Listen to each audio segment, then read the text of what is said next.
Matt Sheehan, who is a fellow at the Carnegie Endowment for International Peace. His research covers global technology issues with a focus on China. And Matt today is joining us to talk about governing AI, the principles and the tools. Matt. Hey, everybody.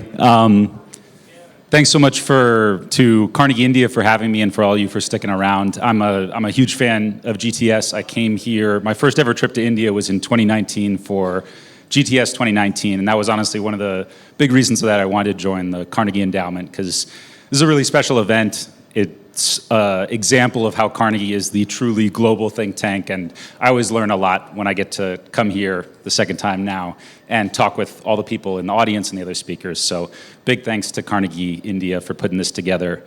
So my background, I was a journalist. I lived in China for a while, and during that time I got interested in Chinese technology ecosystem, how it relates to the US, and then I spent about the past 5 years on China's AI ecosystem. And for a long time that was very much in the compare, US and Chinese capabilities, which I think is very important.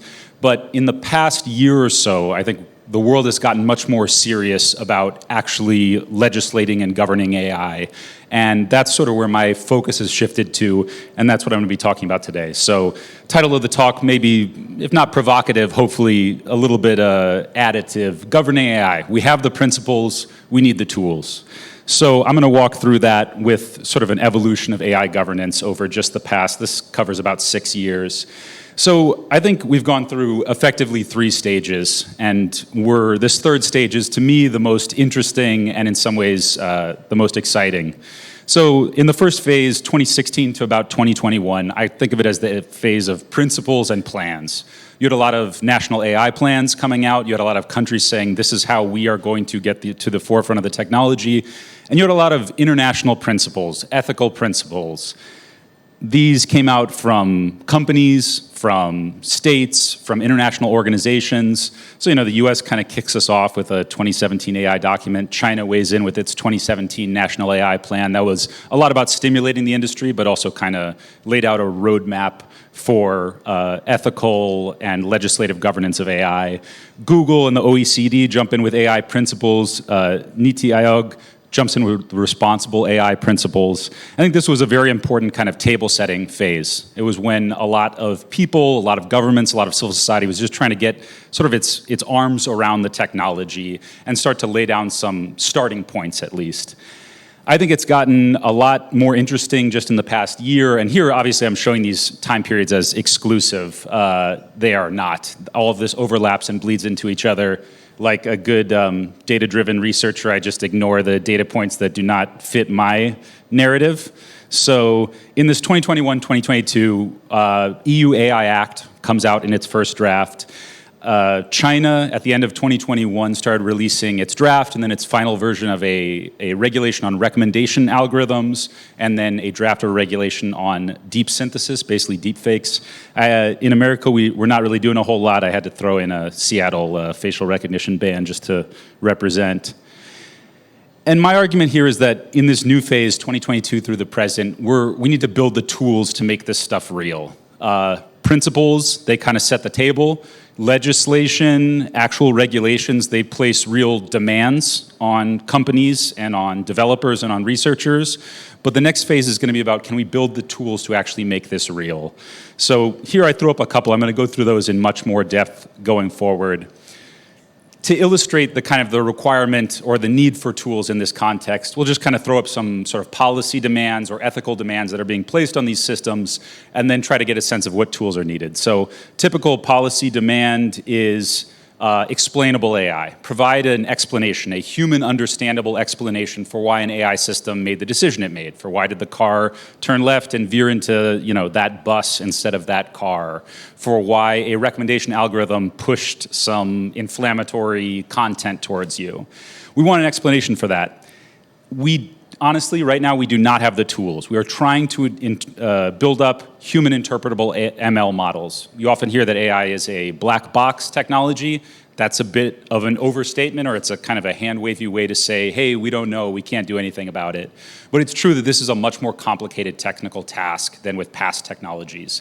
You can look at code written to build a software system, and you can read the code, and if you're smart enough or you are experienced enough, you can actually tell exactly what is going to happen at the end of that. It is a set of instructions that are followed that produce an outcome. In machine learning models, specifically in deep learning models, it's not that way. It's going across a giant statistical space, and a lot of it depends on the data it's trained on and whatnot. Other policy ethical demand, prevent hate speech and violent imagery from large language models, which are kind of the hot new thing in AI research this year.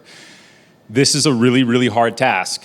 And the way that companies are trying to tackle it is through red teaming exercises. So for example, a cutting-edge AI lab releases its latest language model where you get to give it prompts and it generates text. They are trying to build constraints to say, no matter what someone asks you to say, don't say something hateful, don't generate images that are offensive. But that's a really hard job, and they do red teaming exercises where they essentially throw their own engineers or testers at it saying, hey, we tried to make this model safe, try to break it, try to provoke it into generating hateful speech. It's a work in progress. Transparency of algorithms, data sets of deployed models, talk about model cards and algorithm registries. This is what I'm going to focus on as a case study.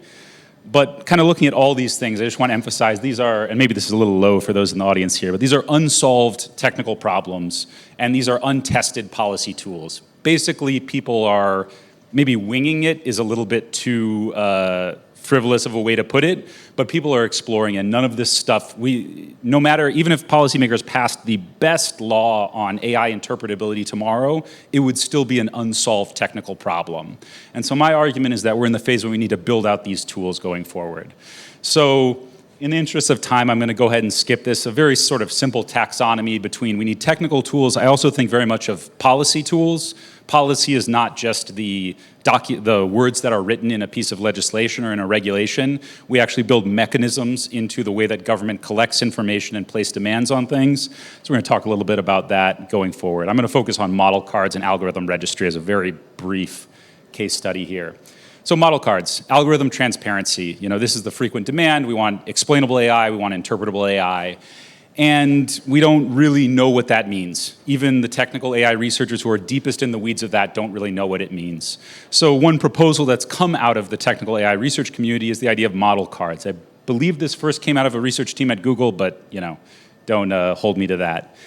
Model cards are a way of, it's almost like a one-pager on how this model was built, the data it was trained on, the potential pitfalls to it, as well as data on its performance. So here, they talk about metrics, false positive rate. This is about it's very small text. This is a model card for a algorithm for detecting smiles. They ran it through a bunch of celebrities, a bunch of labeled data. They want to detect when people are smiling.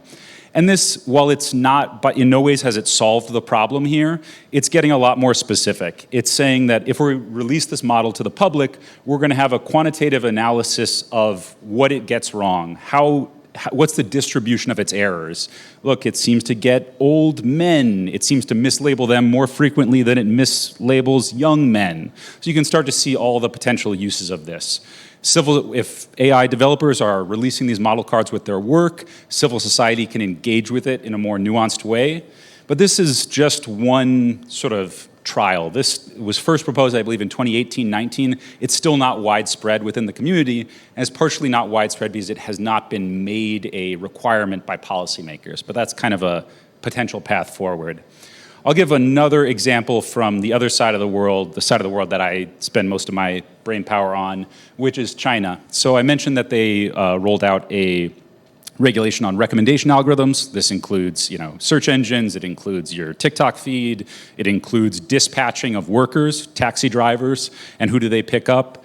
It includes pricing within e-commerce. So anything that falls under that category of a recommendation algorithm has to meet various requirements, but I think maybe the most interesting part of the regulation is that they created what they're calling an algorithm registry, or I call it a registry. It's called a filing system in the Chinese. And they basically say if you put one of these algorithms on the market, you need to register it with us and you need to fill out various requirements, which are not totally dissimilar from the model card approach, but this is actually binding or binding regulation that's in force right now. So here's an image of one of the publicly released documents from the algorithm registry. Here it's translated by China Law Translate, which is great on this stuff. It requires the developers to lay out some sort of high-level description of their model. It's a multimodal, multi-scenario, security risk identification model. This is actually, if I remember correctly, Baidu. Yeah, this is Baidu's censorship algorithm. This is the, how do we evaluate our algorithm that is designed to censor out bad content? And they have to file with the government, and they have to explain that a little bit. I think this part is somewhat interesting. What's particularly interesting, and this is kind of ongoing research for me, is, or I should just say, this is what's publicly released, but we have been able to get not the private filings in full from the government, but we have been able to find the instruction manual for how you fill out the algorithm registry if you're a company. And they have to make this public because companies themselves are very confused about how to do this. Spoke with someone involved in the drafting of this, and they said, yeah. I was like, hey, what fits under this? Which companies, which algorithms? They're like, wouldn't Chinese companies like to know? We're figuring it out. And so this is an example of where they actually have to enter the information. It's a little bit more detailed, and it's a lot more like the model cards. It asks them to say, does the model include biometric characteristics? Does the model include personal identity information? It asks them to specifically list their open source data sets and their self-built data sets that go into training the model. So you're starting to get much more granular in terms of the demands that we're making. So I think of this as a policy tool that right now, is this enough for them to have actual meaningful insight and transparency on the models? Probably not. We're lucky at Carnegie. We've recently gotten to hire a few short-term technical AI ML fellows who are doing a great job. And I sort of said, if you had all this information about a model, could you sort of meaningfully maybe predict what it was going to do? Could you meaningfully regulate it? I said, nah, not really. And I think there's one read on that which says, even with China, the most, the strictest government when it comes to regulating its own tech companies, maybe questionable, even their demands are still falling short. It's still not meaningful regulation.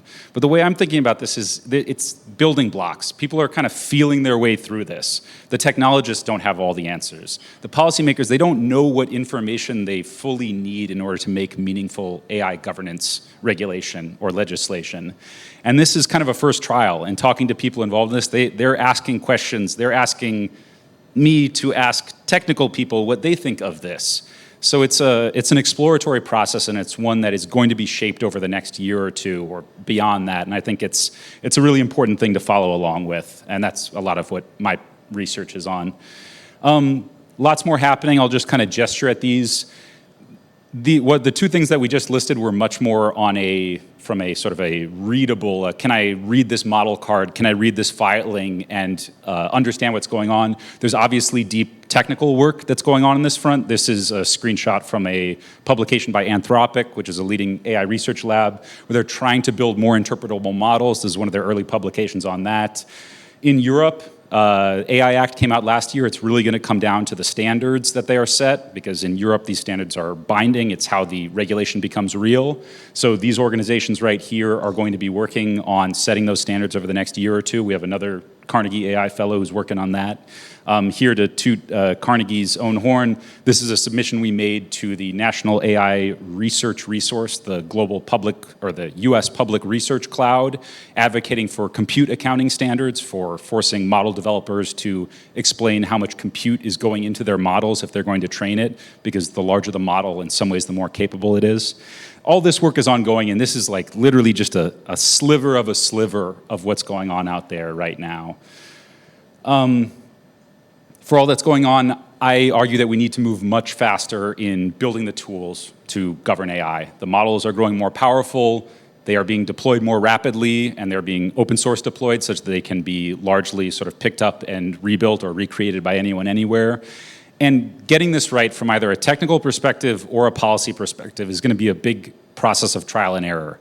No one is going to pass one AI regulation that gets it all on the first go. We have to see what developers can actually do in response to a legislation. Can they build meaningfully interpretable models? Can they meaningfully say that they can control the models even as they get larger and larger?